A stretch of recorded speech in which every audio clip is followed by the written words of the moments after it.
음행의 죄악을 처벌한 의로운 행동이라고 하는 큐티 제목으로 말씀을 나눕니다. 22장부터 24장까지 모압의 왕인 발락이 점술과 발람을 초청해서 이스라엘 백성들을 저주하려고 했던 그러한 계획을 세웠지만 하나님께서 세 번의 그들의 음모를 하나님이 다 무마하시고 저주하지 못하도록 하시고 오히려 축복할 수 있도록 하나님께서 역사하셨던 장면이 지나갑니다. 그리고 25장입니다. 오늘 1절에 보니까 이스라엘이 시딤에 머물러 있었다. 시딤, 여리고성 맞은편이에요. 요단강 왼쪽이 여리고성이고 요단강 오른쪽이 시딤인데 요단강에서부터 한 11km 정도. 이제 다 온 겁니다. 시간은 40여 년이 지났고 가데스 바네에서 광야 생활할 것이라고 한 지도 38년이 거의 차간, 전체적으로 광야 40년, 출애굽 40년이 거의 다 찼고 이제 조금 있으면 요단강 건너서 가나안 땅에 들어가기 바로 직전입니다. 안타까운 것은 오늘 1절 중반절 이하에 보니까 그 백성이 모압 여자들과 음행하기를 시작했다 이 말이죠. 한두 사람이 아니고 이스라엘의 수많은 사람이 모압의 여자들과 음행했다. 원어적인 의미는 음행했다라고 하는 이 단어는 창기같이 행동했다 그런 의미예요. 얼마나 타락했는가 그 순간에 창기같이 창녀같이 그렇게 행음했다 그러한 이야기입니다. 그 여자들이 자기 신들에게 제사할 때에 제사가 한 번이 아닙니다. 복수형이 쓰였습니다. 여러 번 제사할 때 그때마다 이스라엘 백성들이 그 이방 신에게 제사할 때 늘 함께 참여하면서 이방의 제사는 그들이 섬기는 신에게 기쁨을 주어야 하기에 여사제들 남사제들이 그 신전 안에 머물러 있었습니다. 보통 이방 신전들은 그 여창 공창이라고 하죠. 남자 사제 여자 사제들과 음행을 하는 것이 제사의 행위 가운데 있었단 말이에요. 죄로 여기지 않아요. 그 음행을 하나님 앞엔 엄청난 가증한 행인 것이죠. 죄의식 느끼지 않고 그러한 일들을 이스라엘 백성들이 모압 여자들과 함께 행했다 이 말인 것이죠. 3절 말씀, 이스라엘이 바알부올에게 가담한지라 여호와께서 이스라엘에게 진노했다. 바알부올, 가나안의 주신이죠. 바알은 남신이에요. 농경신이죠. 풍요를 가져다주는 신이고 아스타롯은 여신이에요. 다산의 신이죠. 고대 사회에 뭐가 중요하겠어요? 다산이 중요하죠. 지금도 마찬가지 아니에요? 우리나라 고민이 뭡니까? 그렇죠. 핵가족화 너무 심하게 돼가지고 결혼도 안 하고 아이도 안 낳고 정말 힘들어지는 거 아니에요? 아침에 인터넷 뉴스 잠깐 봤더니 2050년? 한 25년 정도밖에 안 되잖아요.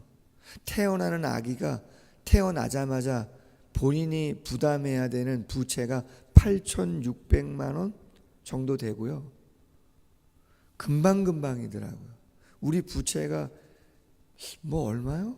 어마어마한데 20년 정도만 지나가도 25년 정도만 지나가도 수천조입니다. 수천조. 어마어마한 부채가 늘어나는 모습을 보는데 그 중에 한 가지 이유가 뭐냐? 인구가 없는 거예요. 인구가 없어요.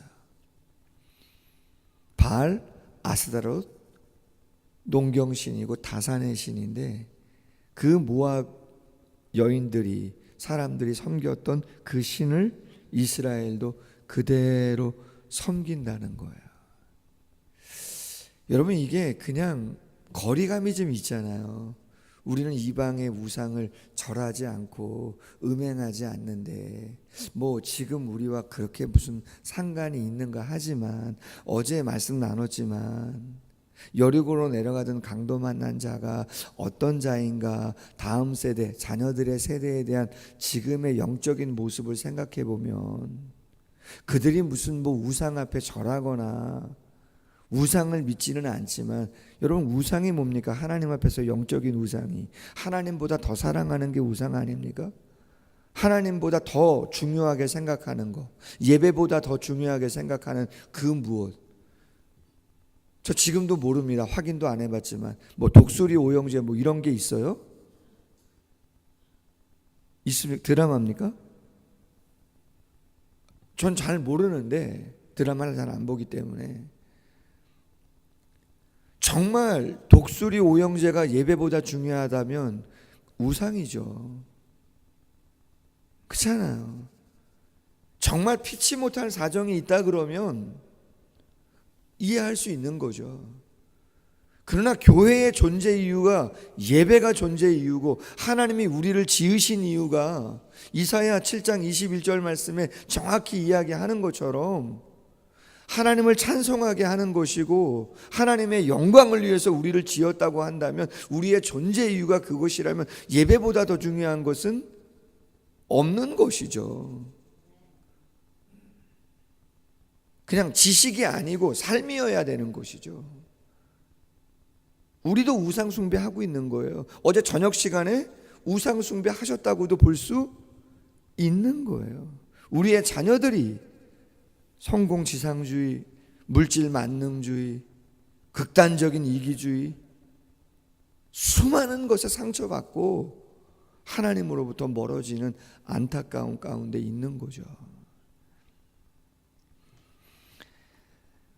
이 진노는 전염병입니다. 연병. 하나님이 전염병을 내리신 거죠. 그리고 여호와께서 모세에게 말씀합니다. 백성의 수령들을 잡아 태양을 향하여 여호와 앞에 목매어 달라. 그리하면 여호와의 진노가 이스라엘에게서 떠나리라.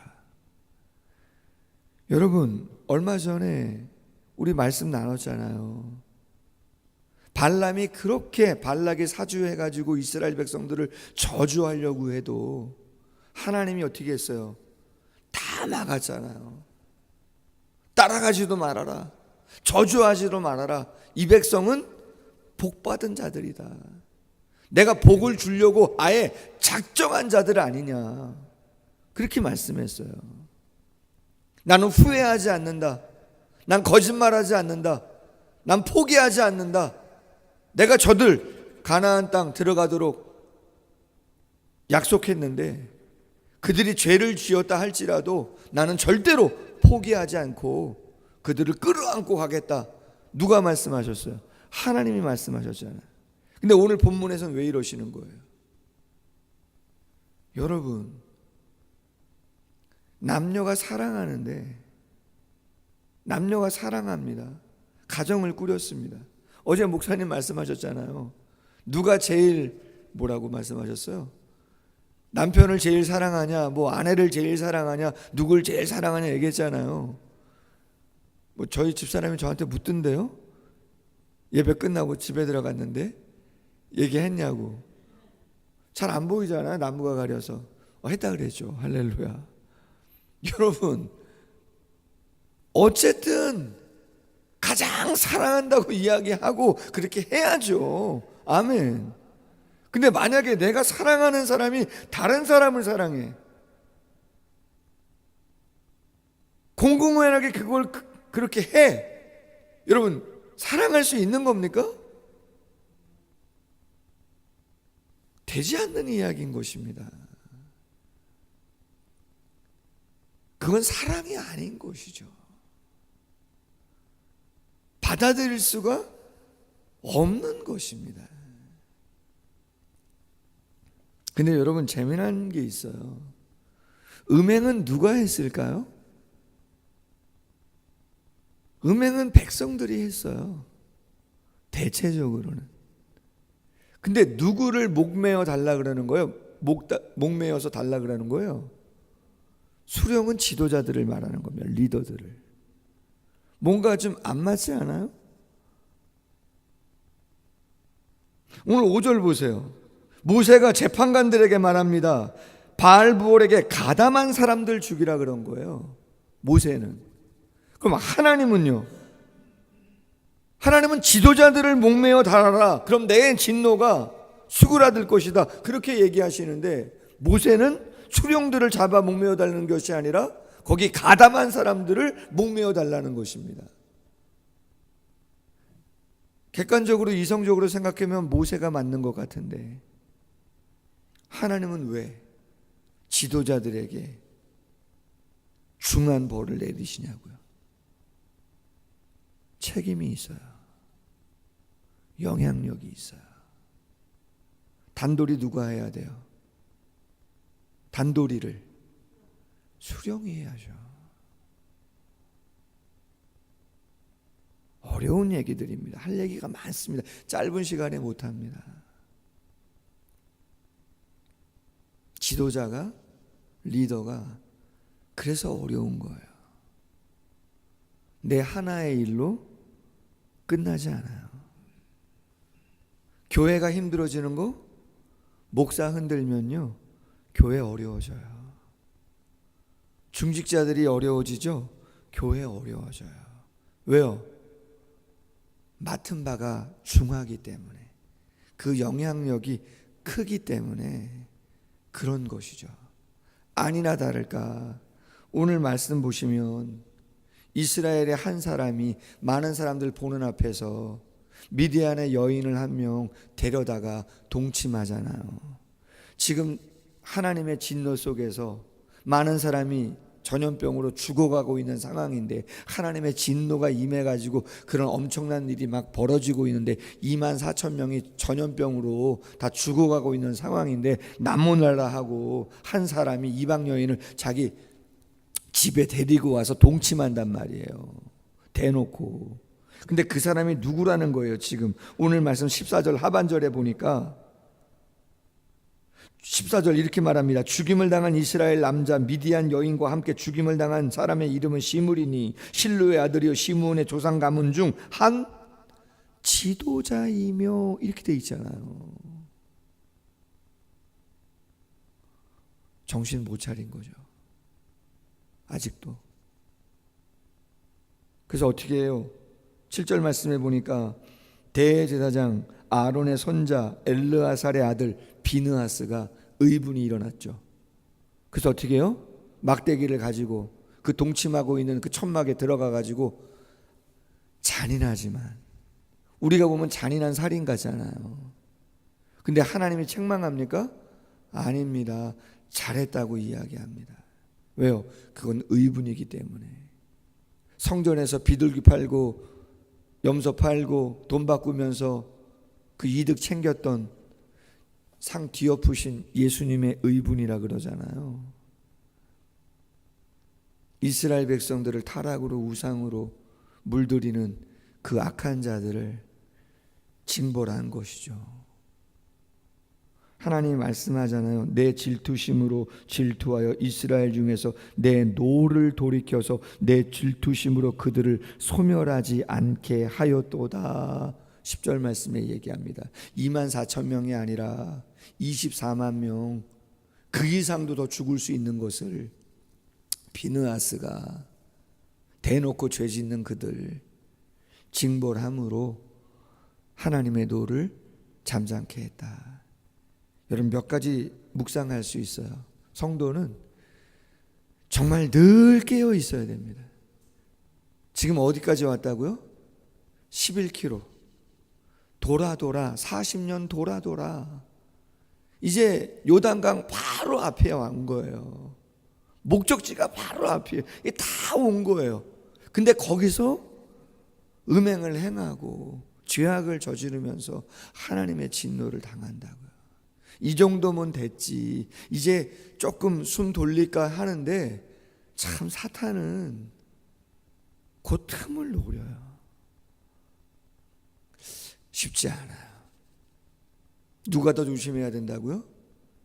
저 같은 사람, 리더들, 책임이 있는 사람들, 영향력이 있는 사람들이 정말 더 조심해야 된다. 하나님이 죄를 더 무겁게 물으실 수가 있는 거다라고 하는 거예요. 대놓고 여러분 큰일 납니다. 큰일 납니다. 바라기는 우리 모두가 하나님 앞에서 늘 깨어서 하나님이 기뻐하는 모습으로 나아가서 정말 하나님이 주시고자 하시는 복과 은혜들, 약속들을 풍성히 누리는 모두가 되기를 주님의 이름으로 소원합니다. 기도하겠습니다.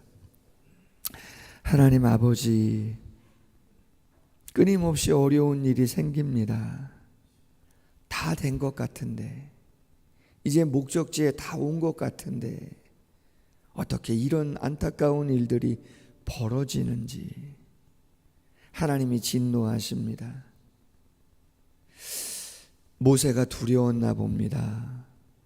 하나님은 두령들을 목매어 달라 했는데 가담한 자들만, 그로 인하여 대놓고 지도자가 이방 여인을 그 회중으로 데리고 와서 천막에서 음행을 행합니다.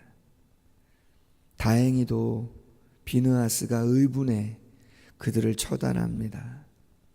하나님이 더 큰 화를 모면할 수 있도록 한 것이라고 그를 인정해 주시고 연병을 물리치십니다.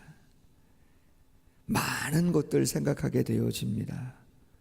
결코 쉽지 않은 일들인데 어떻게 감당해야 될 것인가, 늘 깨어 있어야 하구나, 경계 삼아야 되는 것이구나, 내 위치가 어디인가 더 많이 묵상할 수 있도록 도와주시고, 살아 역사하시는 하나님 앞에서 하나님이 가장 기뻐하는 일들 앞장서 감당할 수 있는 우리 모두가 될 수 있도록 마음껏 축복하시고 인도하여 주옵소서.